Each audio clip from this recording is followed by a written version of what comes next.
오늘 누가복음 21번째 말씀 함께 나누겠습니다. 이 모든 곳이 주님의 세계라 라는 제목으로 함께 말씀 나누겠습니다. 지금 우리가 예수님의 갈릴리 사역을 뒤로하고 예수님께서 예루살렘으로 가시는 그 여정을 우리가 함께 살펴보고 있습니다.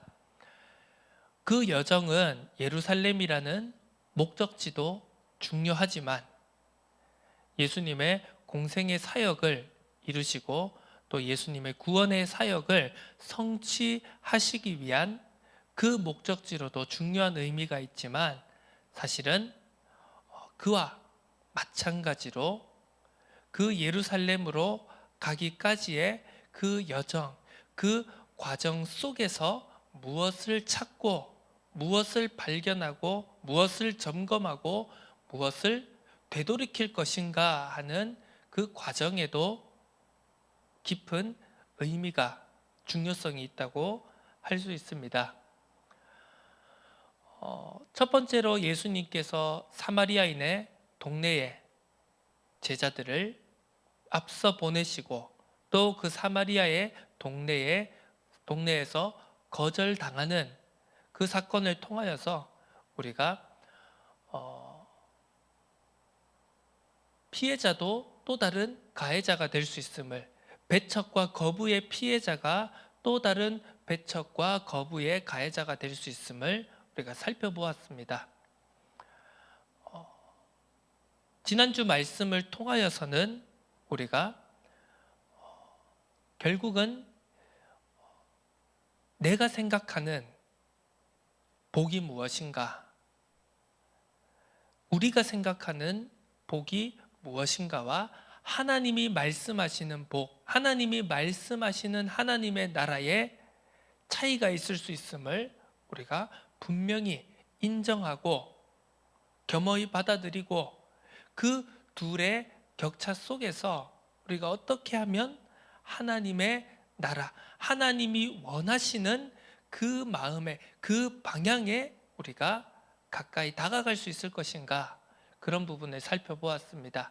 하나님이 원하시는 나라, 하나님이 원하시는 복의 그 개념에 우리가 일치하기 시작할 때, 그곳으로 일치하고자 우리가 힘쓰고 애쓸 때 우리는 비로소 사단이 번개처럼 떨어지는 그 사단의 역사, 사단의 권세, 사단의 거짓된 나라가 무너지는 것을 우리는 보게 될 것이다. 함께 말씀을 살펴보았습니다.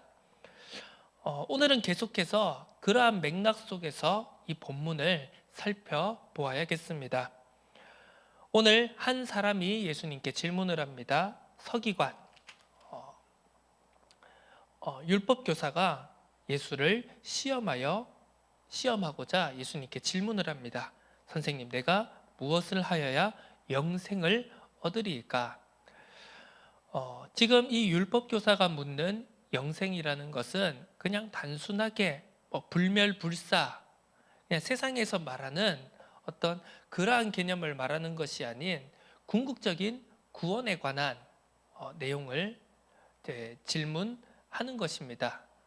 그리고 특히 이 유대교에서 이 바리새인들, 이 율법교사, 이 사람들의 그런 개념 속에서는 이 율법적인 의와 그리고 이 영생, 구원이라는 개념은 뗄래야 뗄 수 없는 이제 관계이기 때문에 어떻게 보면 자신들의 기준, 자신들의 관점과는 조금 달라 보이는 예수님의 가르침에 대해서 의문을 가지고 의혹을 가지고 어떻게 보면 판단하고자 시험하고자 지금 이 율법교사는 예수님께 질문하고 있는 것이죠. 조금 더 자세히 살펴본다면 이 율법교사는 그래도 어느 정도 마음이 열려있는 상태였다라고 볼 수 있습니다. 왜냐? 일반적인 지금 예수님을 배척하고 예수님을 대적하고 죽이고자 하는 이 종교 지도자들은 그 복음서의 기록에 보면 항상 이제 그런 구절들이 있습니다. 질문을 하였지만 이제 논파를 당하고 부끄러움을 당하고 물러가면서 어떻게 하면 이 예수를 죽일지 서로 의논한다라는 결코 돌이키지 않는 그 예수님의 교훈과 권면을 받아들이지 않는 완악한 모습이 선명하게 기록되어져 있는 것을 볼 수 있습니다. 하지만 이 몇몇 구절에서는 이렇게 예수님께 질문을 하거나 아니면 예수님을 시험하고자 질문을 던질 때 그 결론이 이제 명확하게 표현되지 않는, 흔히 말하는 대로 열린 결말의 구조를 이제 살펴볼 수 있는 부분들이 몇 군데가 있습니다. 자, 어떤 결말을 명확하게 표현하고 기록해 놓지 않고 이렇게 열린 결말로 이 사람이 어떤 생각을 했는가, 어떤 판단을 하고 어떤 선택을 했는가 명확하게 나타나지는 않지만 이렇게 열린 결말로 표현되어져 있다는 것은 어느 정도 이제 그 질문하고 시험하고자 한 사람이, 하지만 그 마음 한켠에는 정말 어떻게 보면 믿음에 대한, 그리고 구원에 대한, 하나님을 어떻게 사랑해야 되고 내가 어떻게 하나님의 말씀대로 이 세상 속에서, 이 현실 속에서, 이 어려움 속에서 어떻게 말씀을 가지고 행하고 살아가야 할 것인가에 대한 순수하고 진지한 고민 또한 같이 가지고 있었다는 것을 우리가 어렵지 않게 유추해 볼 수 있습니다. 물론 예수님의 행적이, 예수님의 사역이, 예수님의 가르침이 뭔가 의욕이 있었던 것 또한 사실인 것처럼 보입니다만, 하지만 동시에 그 예수님의 사역을 보면서 예수님의 가르침과 예수님의 그 행적을 보면서 정말 하나님을 바르게 믿는다는 것은 무엇일까? 하나님을 온전하게 하나님이 원하시고 하나님이 기뻐하시는 그 신앙을 살아간다는 것은 어떤 것인가라는 진지하고도 순수한 고민 또한 있었다는 것을 우리가 살펴볼 수 있죠. 우리들의 삶 속에서도 마찬가지입니다. 우리는 어떻게 보면 늘 두 가지 마음 속에서 갈팡질팡하는 삶을 살아가고 있습니다. 정말 내가 어떻게 하면 하나님을 더 잘 믿을 수 있을 것인가? 내가 어떻게 하면 더 하나님을 기쁘시게 하는 삶을 살아갈 수 있을 것인가? 라고 힘쓰고 애쓰고 고민하는 동시에 우리는 되어지지 않는 현실 속에서 낙심하고 눈물을 흘리고 좌절하는 그런 두 가지의 감정 속에서 우리는 동시에 살아가고 있다는 것이죠. 어떻게 보면 이 율법 교사의 질문이, 이 율법 교사의 모습이 두 가지 마음 속에서, 두 가지 상황 속에서 갈등하고 고뇌하고 흔들리는 우리들의 모습을 보고 있는 것이 아닌가 하는 그런 생각이 듭니다. 자, 내가 무엇을 하여야 영생을 얻겠습니까? 내가 어떻게 하여야 하나님의 뜻과 계획에, 하나님이 원하시고 하나님이 기뻐하시는 그 길로 더 가까이 나아갈 수 있겠습니까? 라는 그 질문 속에서 오늘 예수님께서는 이렇게 대답하시면 다시 역으로 질문하십니다. 자, 율법에 무엇이라 기록되었으며 네가 어떻게 읽느냐?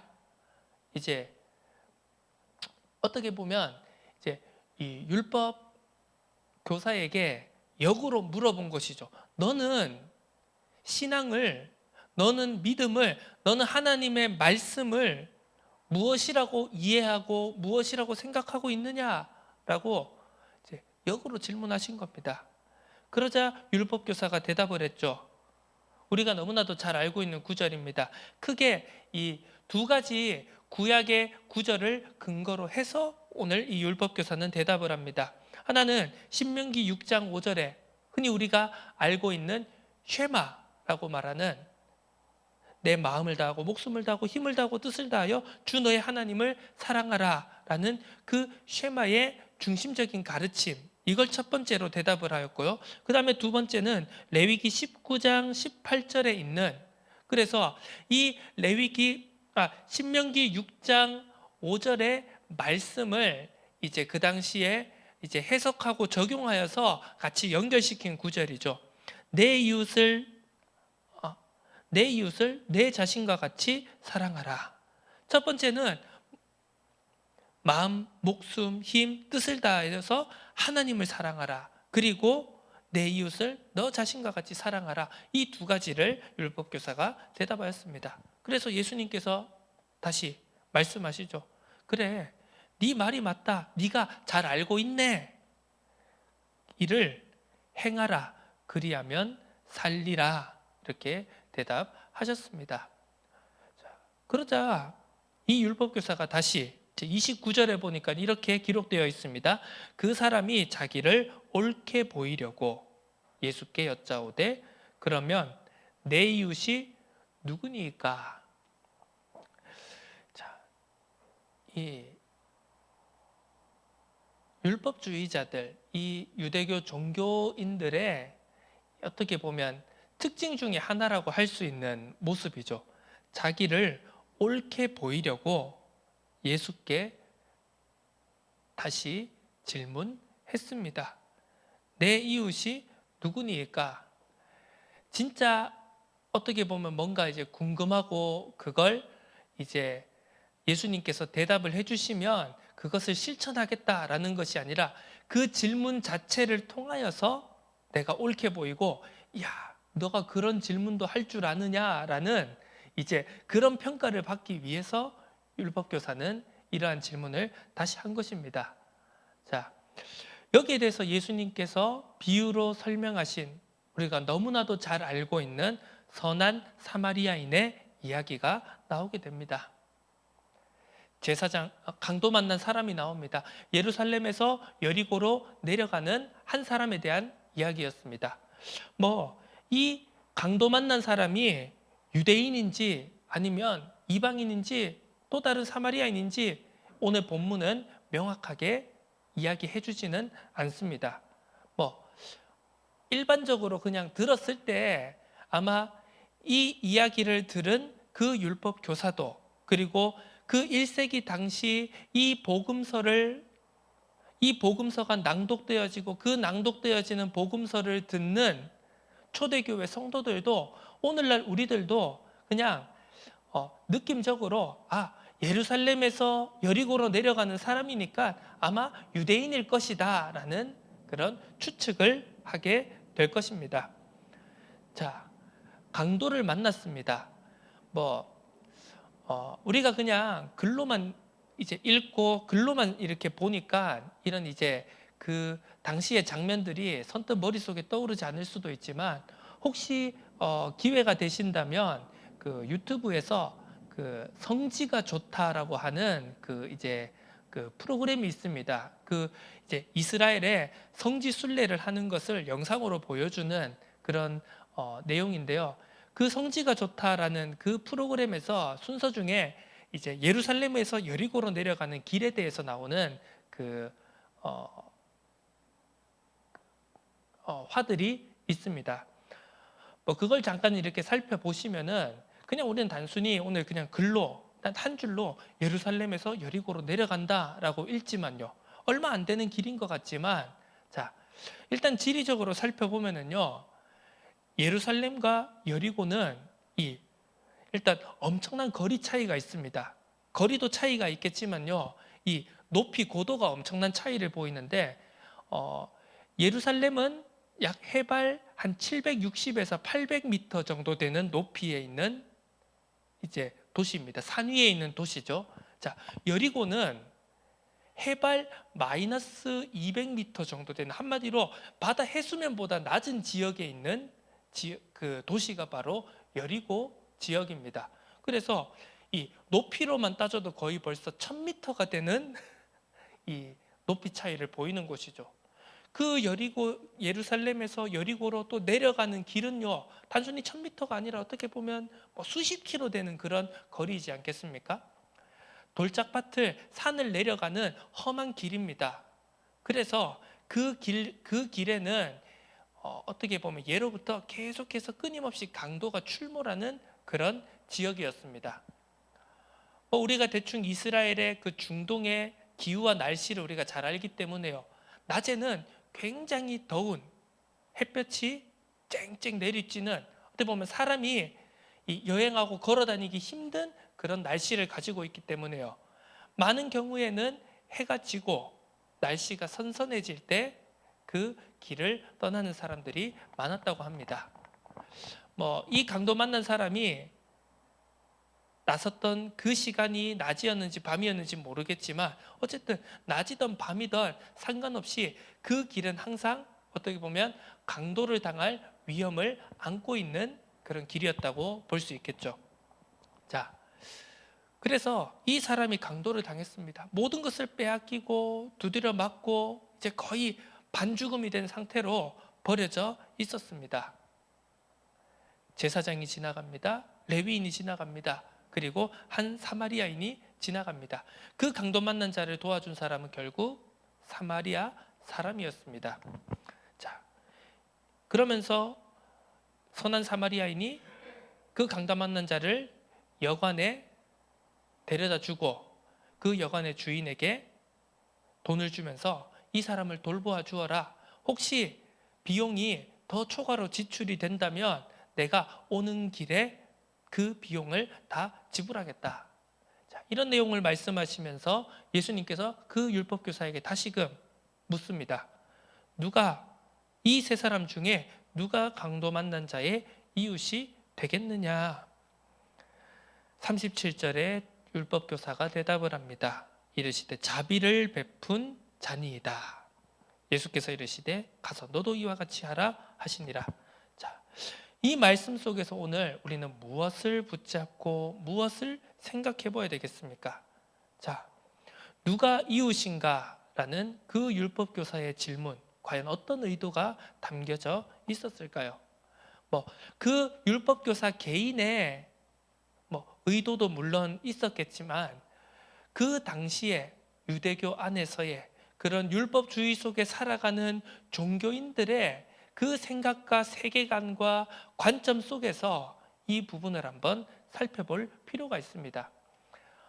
계속해서 우리가 복음서 말씀을 살펴보면서 유대인들은 그 유대교 율법주의 속에 빠져있던 종교인들은 계속해서 다른 사람과 나를 차별화하면서 저 사람이 얼마나 더 못된 놈이고 얼마나 더 율법을 안 지키고 하나님을 사랑하지 않고 얼마나 죄인인가를 구분지으면서 자신들의 의로움을 내가 옳고 내가 정당하다라는 것을 확인받고 싶어하고 그것을 증명하려고 힘쓰고 애쓰던 사람들이었습니다. 그래서 그들의 기본적인 사고방식과 뇌 구조와 그리고 삶의 행동 양식은 어떻게 하면 플러스를 시킬까가 아닌 어떻게 하면 마이너스를 시킬까 하는 그런 삶의 태도를 갖고 있었다는 것이죠. 흔히 세상에서 속어법이란 말이 있습니다. 100이 있으면 그 중에서 하나를 제하고 하나를 제하고 하나를 제하면서 그 제하고 남은 나머지에 대한 결론을 내는 그런 방식을 우리가 흔히 속어법이라고 합니다. 가끔 우리가 그런 경우가 있지 않습니까? 뭔가 이제 배달을 시켜 먹고 싶습니다. 그런데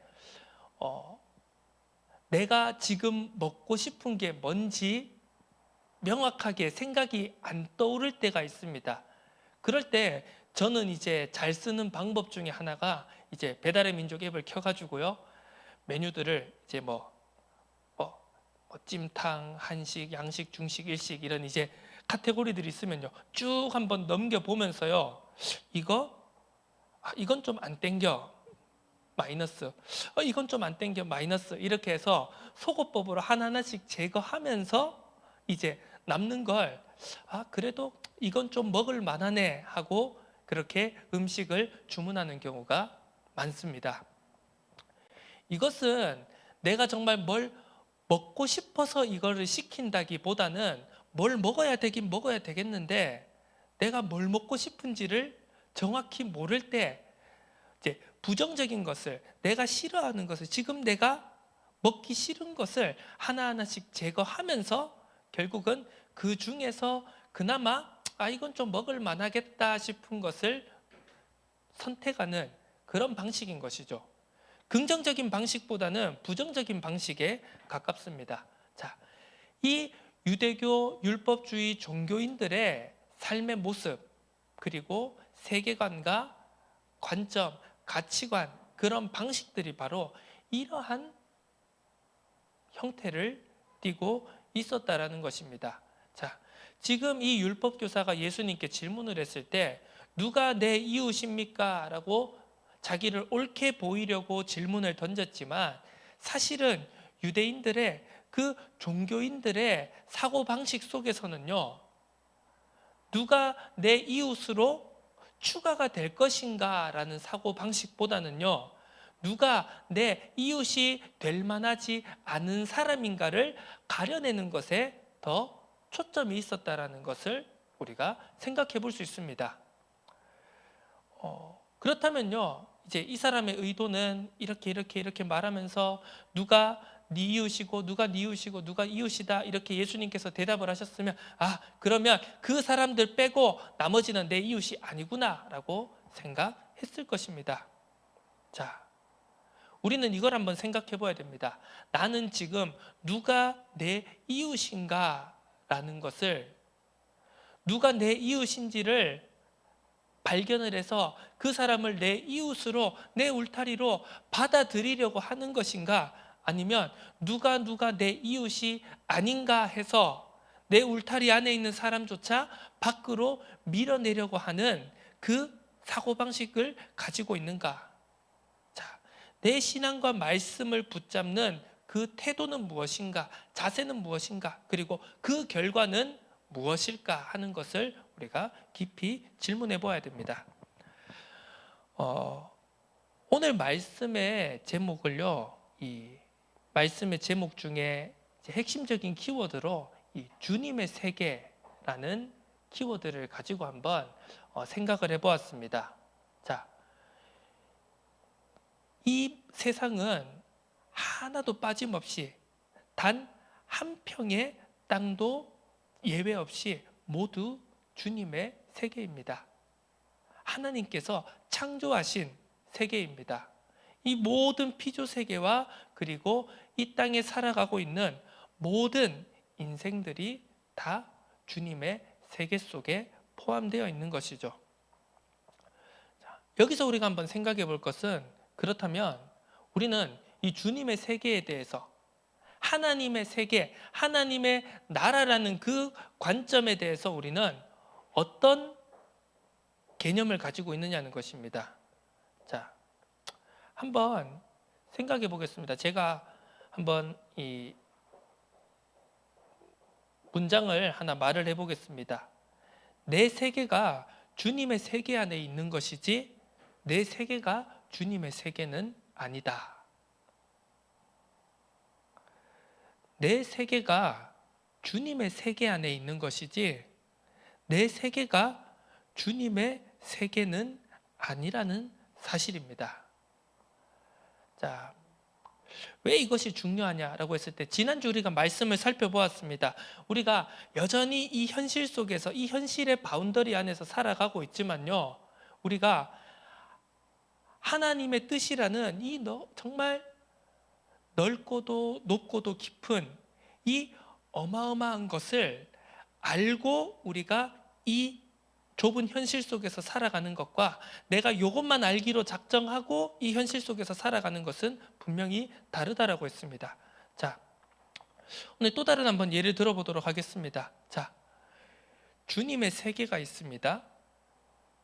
주님이 지으신 이 우주 만물과 이 지구, 이 피조 세계와 그리고 이 하나님이 만들어 놓으신 이 세계 속에 살아가는 모든 생명체들, 모든 인생들, 이 모든 것이 주님의 세계 안에 포함되어 있습니다. 이 세계 안에 지금 나의 세계가 있는 것입니다. 나라고 하는 존재가 있는 것입니다.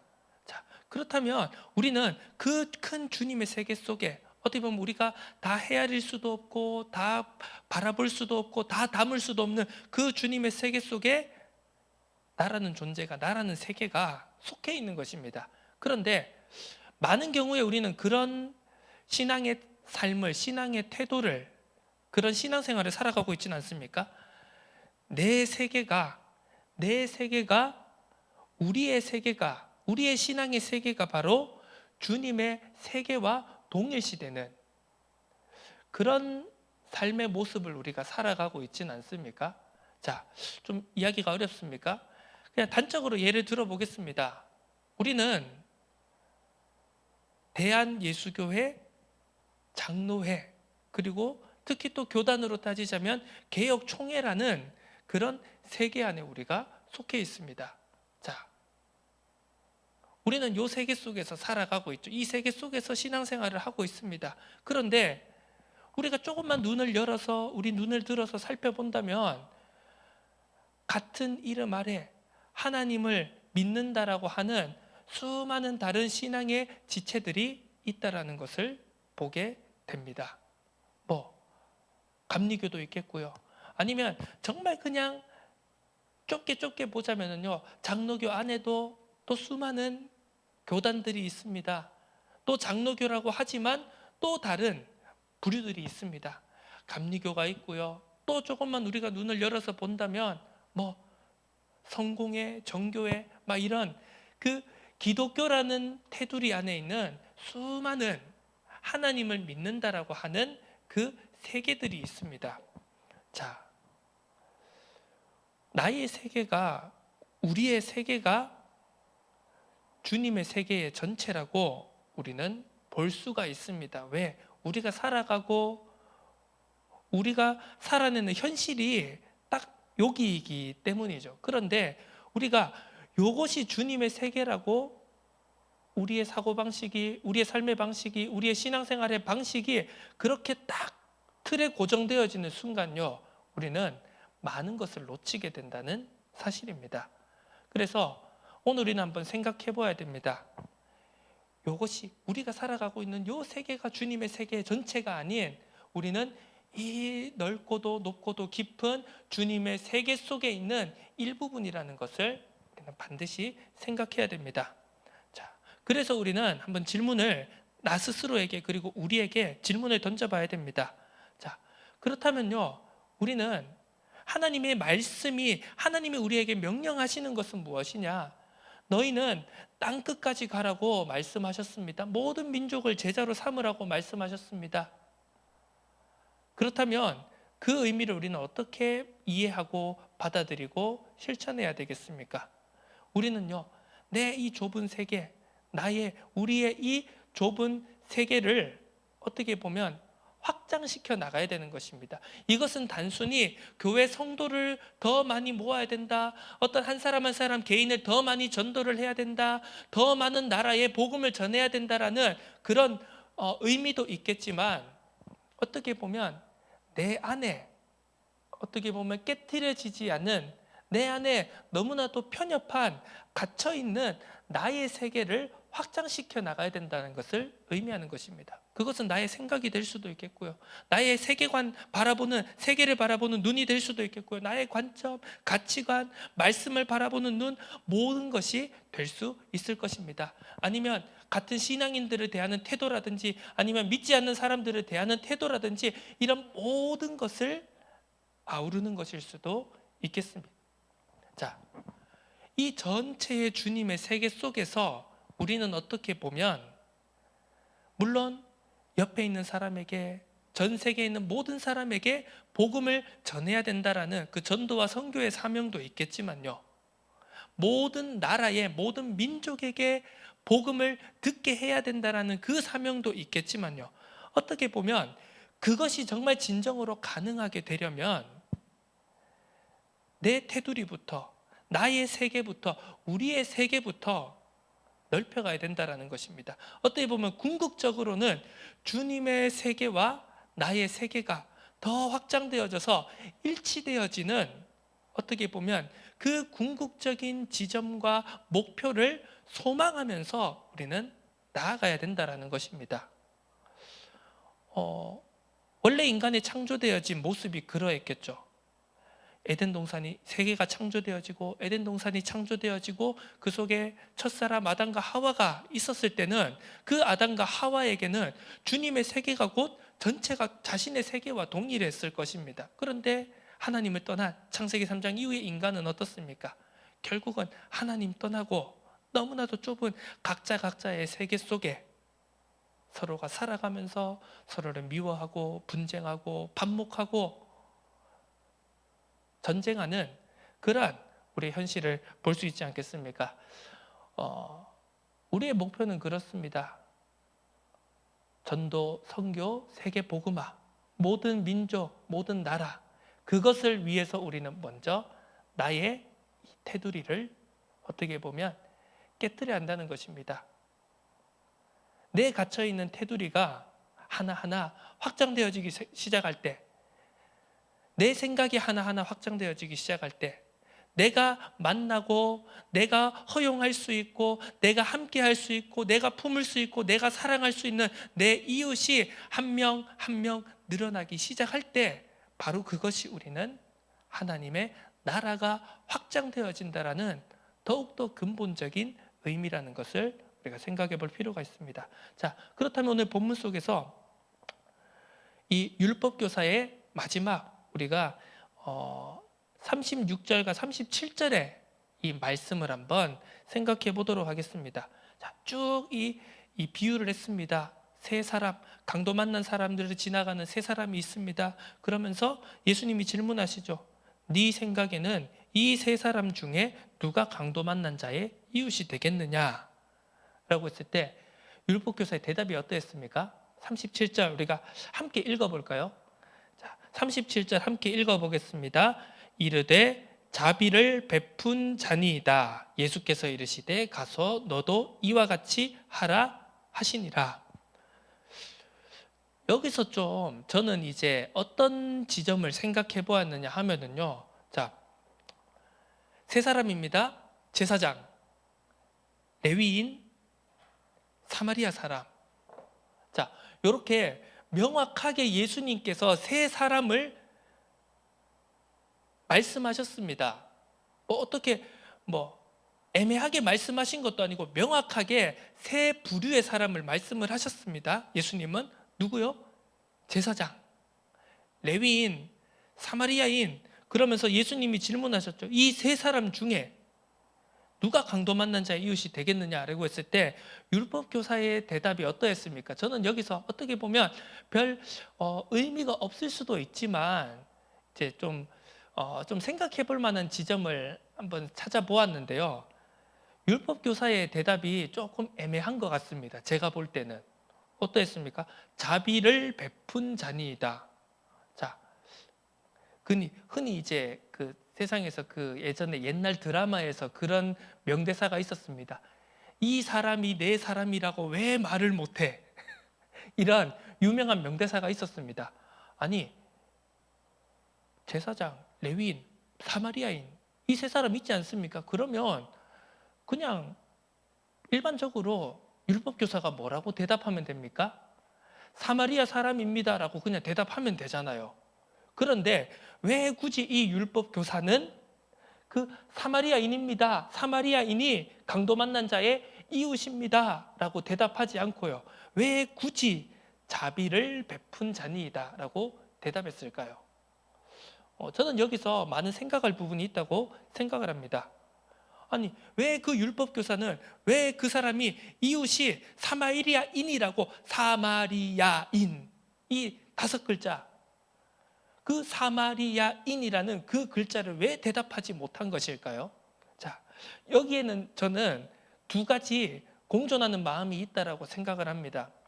자, 지금 이 율법교사가 자기를 옳게 보이려고 자, 그 신명기와 레위기의 그 율법의 말씀, 하나님을 사랑하고 그리고 내 이웃을 내 자신과 같이 사랑하라, 이를 행하라 라고 예수님이 대답하셨고, 그러면 누가 내 이웃입니까? 라고 질문을 던졌을 때 예수님께서 쭉 말씀하셨습니다. 그리고 다시금 질문을 던집니다.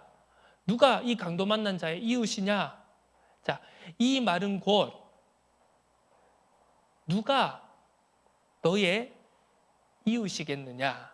누가 너가 받아들여야 될, 누가 너와 함께 해야 될, 누가 너와 하나님의 나라를 함께 이루어 가야 할 이웃이 되겠느냐라고 물어보신 거겠죠. 그 강도 만난 자를 비유로 들었지만 결국은 결론적으로는 진짜 뜻은 누가 네 이웃이겠느냐라고 물어보신 것 아닙니까? 그런데 율법 교사는 알고 있습니다. 사마리아인이 내 이웃이 되어야 한다라는 예수님의 의도를 파악했습니다. 그런데 도저히 자기의 입으로는, 자기의 신앙의 관점으로는 다 도저히 자기의 바운더리의 그 틀로는 인정을 하고 싶지가 않은 것이죠. 자기 입으로 사마리아인이 내 이웃입니다라고 고백하기가 너무너무 싫은 겁니다. 자, 하지만 그는 정답이 무엇인지는 분명히 알았습니다. 그랬기 때문에 대답을 거부한 대신에 그는 자비를 베푼 자입니다라고 대답했던 것입니다. 자, 여기에서 우리는 우리의 약점과 기회를 함께 보아야 합니다.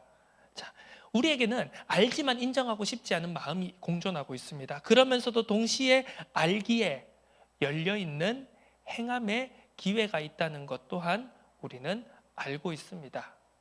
자, 하나님의 말씀 중에 우리가 받아들일 만한 달콤한 말씀도 있습니다. 하지만 지금 이 9절 후반부부터 계속돼서 되어지는 그 키워드인 거부와 거절, 배척, 하나님의 나라, 하나님의 나라의 복음이라는 그 메시지에 대한 거부와 배척을 하는 지금 많은 사람들이 지나가고 있습니다. 앞으로도 지금 계속 예수님이 예루살렘의 여정을 통해서 그 내용들은 계속 반복이 되어질 것입니다. 자, 그 속에서 그렇다면 두 가지의 길이 있겠죠. 그 말씀을, 그 메시지를 거부하고 거절하고 떠날 것인가, 아니면 너무나도 받아들이기 싫지만 하지만 알고 있는 그것을 가지고 나는 마음속으로 인정하고 내 틀을, 내 세계를 깨트리고 확장시키기 위해 노력할 것인가, 행할 것인가, 도전할 것인가 라는 그 기회, 그 두 가지를 우리는 항상 생각해야 된다는 것입니다. 말씀을 마치도록 하겠습니다. 율법교사의 세계, 한마디로 예루살렘이라는 세계겠죠. 성전이라는 세계겠죠. 딱 거기 안에서만 규정 지어놓고 이 세계 안에 들어오면 하나님의 백성, 하나님의 나라, 그 세계 바깥에는 전부 이방인, 배척해야 될 사람, 죄인들. 그런데 오늘 예수님은 분명히 말씀하고 계십니다.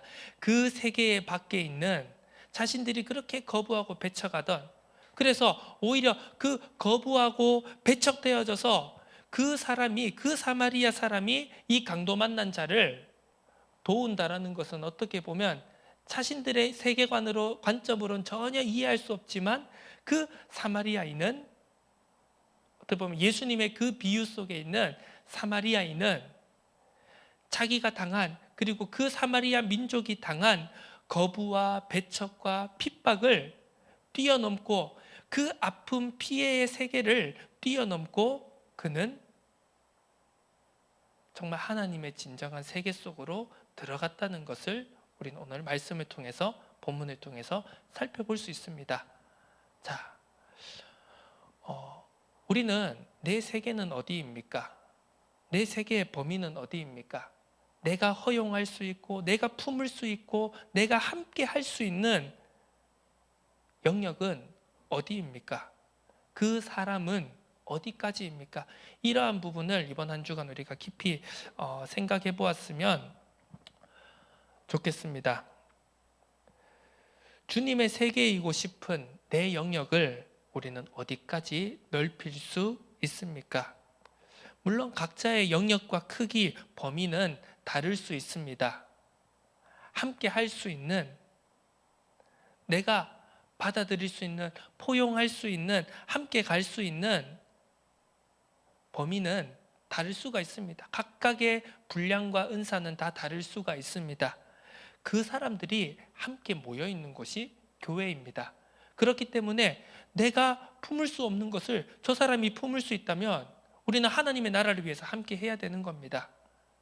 그 모든 것들이 모여서 빈틈이 없는 하나님의 나라를 이루어서 우리는 이 땅에 하나님의 것을, 하나님의 창조의 질서를 회복해 나가고 확장시켜 나가는 그 사명을 우리는 교회를 통해서 이루어 가는 것입니다. 이 모든 곳이 주님의 세계입니다. 그 의미가 이번 한 주간 우리들의 삶 속에, 우리들의 발걸음 속에 충만히 나타나는 은혜가 있기를 바랍니다. 하나님 아버지 감사드립니다. 이 모든 곳이 주님의 세계입니다. 단 한 뼘도 주님의 영역이, 주님의 주권이 미치지 않는 곳은 하나도 없다라는 것을 우리가 고백하게 하옵소서. 주님의 세계가 아닌 것 같이 보인다면 그곳이 바로 내가 깨뜨리지 못한, 내가 품지 못하는, 내가 나아가지 못하는 나의 연약함, 나의 한계라는 사실을 깨닫게 하여 주옵소서. 우리의 모든 한계를 깨뜨리고 더욱더 많은 사람을, 많은 현장을, 많은 영역을 품을 수 있도록 확장시켜 나가는 하나님의 나라의 은혜를 누릴 수 있도록 축복하옵소서. 감사드립니다. 예수 그리스도의 이름으로 기도드립니다. 아멘. 이 찬송가